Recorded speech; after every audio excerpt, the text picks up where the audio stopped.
It's 1982. You're sitting in a dimly lit theater, staring at a rain-soaked Los Angeles skyline choked with neon billboards, flying cars gliding silently between skyscrapers, and streets teeming with synthetic humans and malfunctioning robots. This isn't just a movie, it's a window into a future so vivid, so tactile, you can almost smell the acid rain and feel the grime under your fingernails. This is Blade Runner.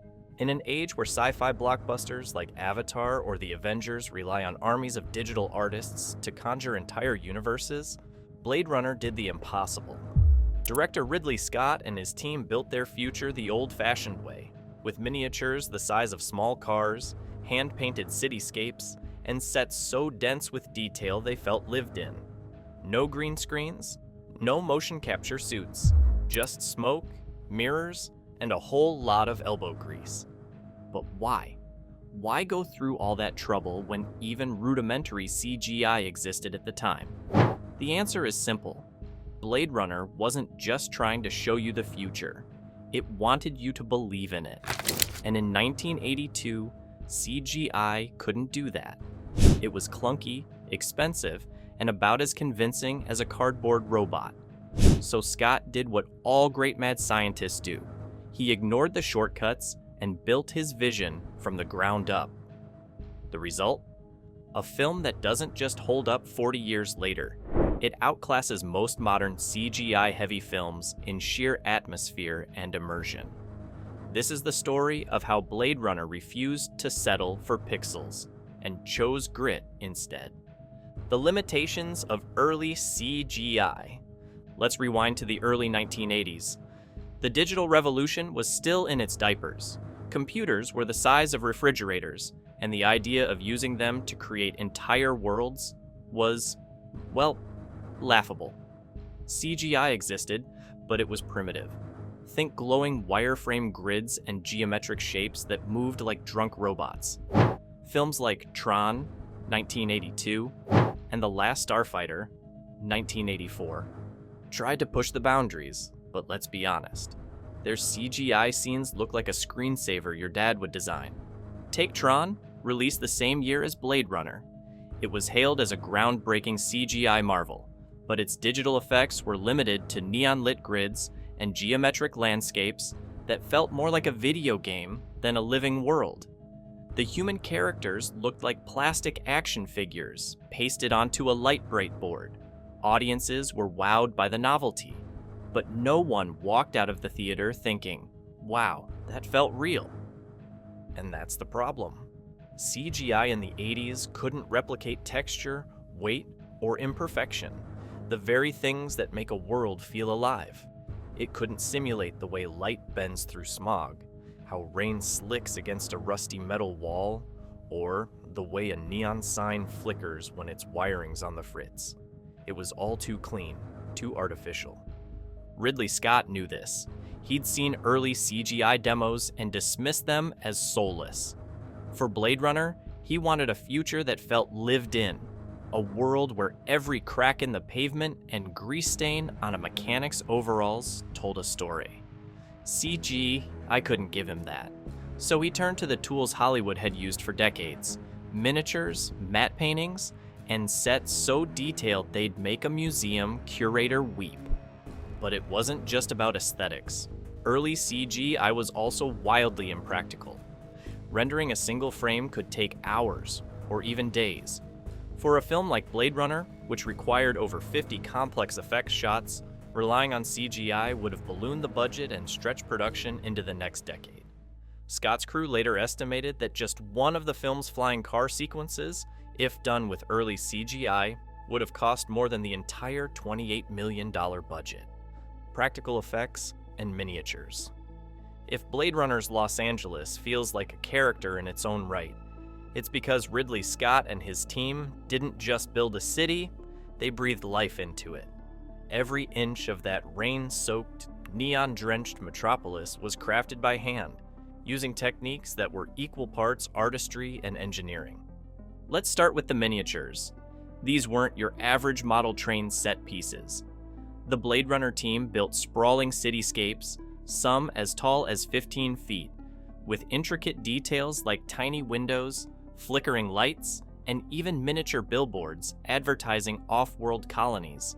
The iconic Los Angeles skyline, with its towering pyramids and endless sprawl, was a patchwork of these miniatures, each one painstakingly lit and filmed to create the illusion of a living, breathing city. But here's the kicker. These miniatures weren't static. To make them feel alive, Scott used motion control photography.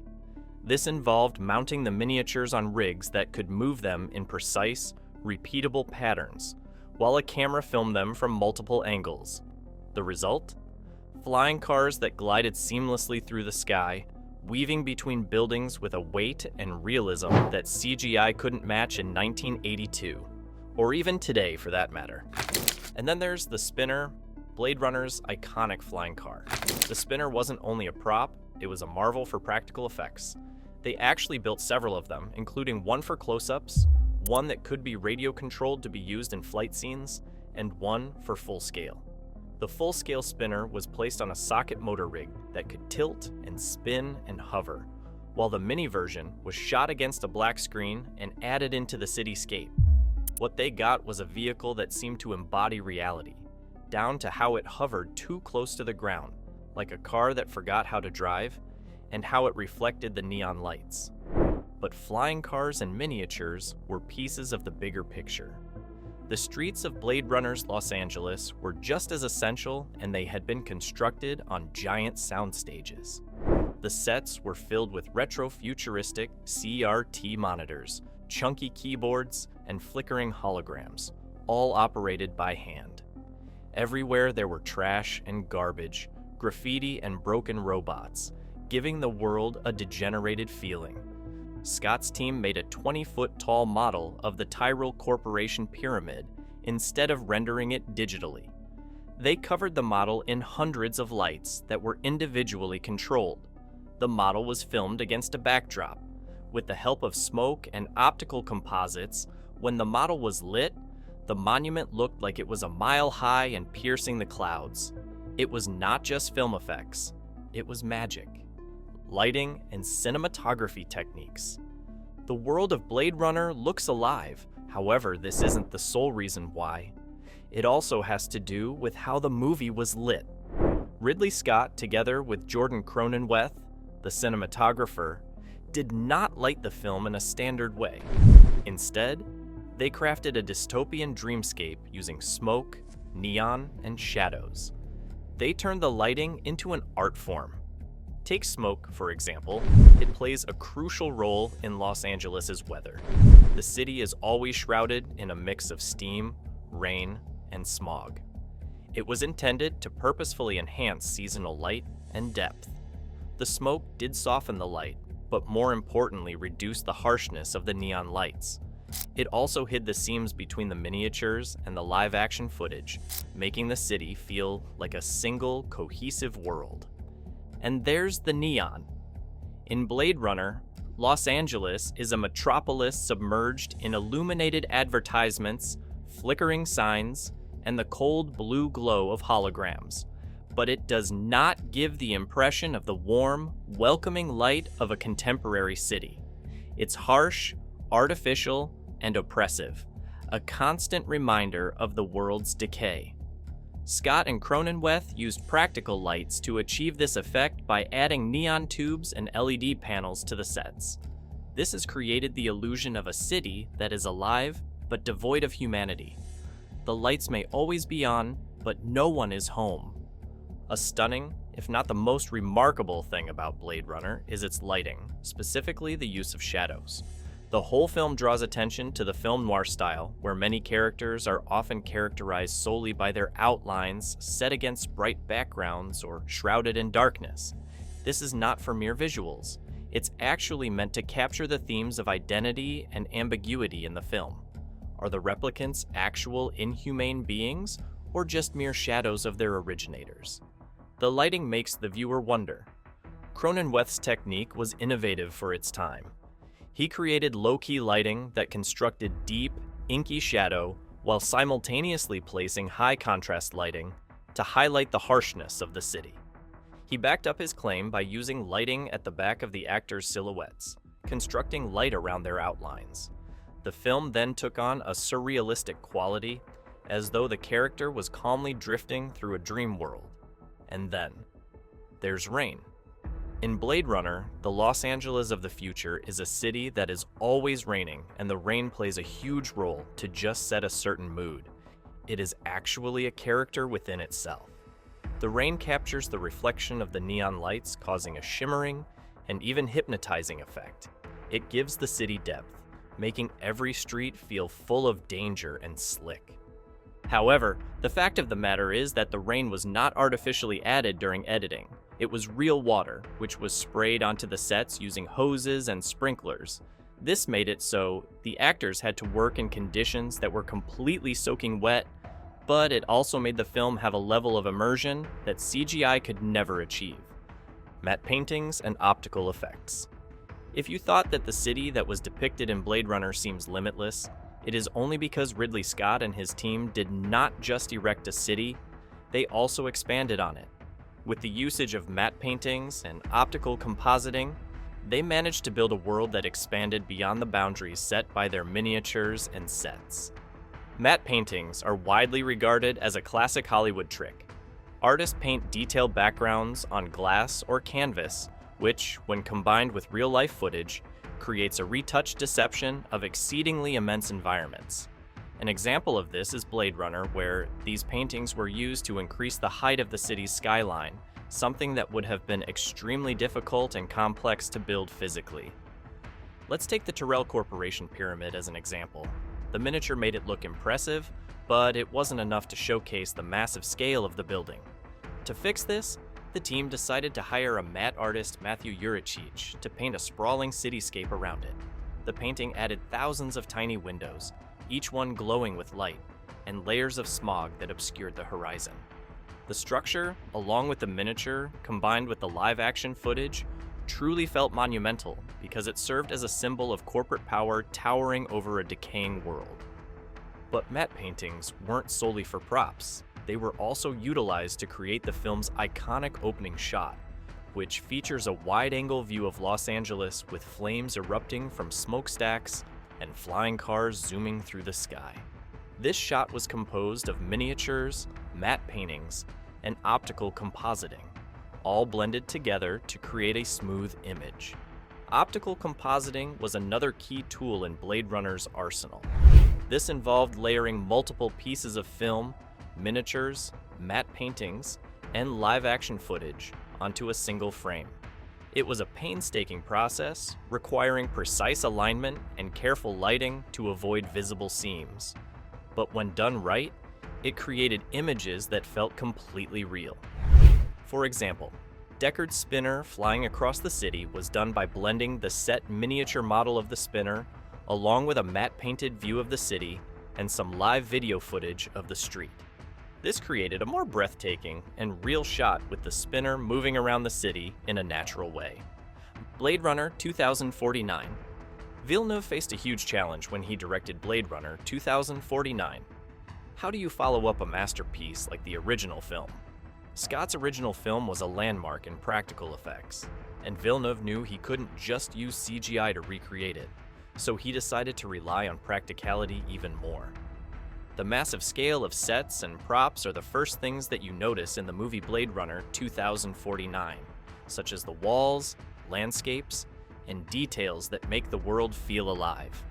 The LAPD headquarters, for example, was a fully built set with a fully functioning rain system and gigantic holographic statues. The same goes for the dystopian Las Vegas, with its crumbling statues and orange haze. These weren't green screen creations. They were physical spaces that the actors could walk through, touch, and interact with. However, Villeneuve goes even further. Similar to Scott, he sculpted some of the most famous settings of the movie using miniatures. The never-ending billboard-clad Los Angeles skyline was constructed as a set of intricately detailed miniatures, which were shot with a motion control camera, as in the original. These miniatures were then composited with live-action footage, producing a vibrant world within the film. Even the film's holograms, which could have been produced with CGI, were made using practical effects. For instance, the Joy advertisement was created with LED screens and motion capture.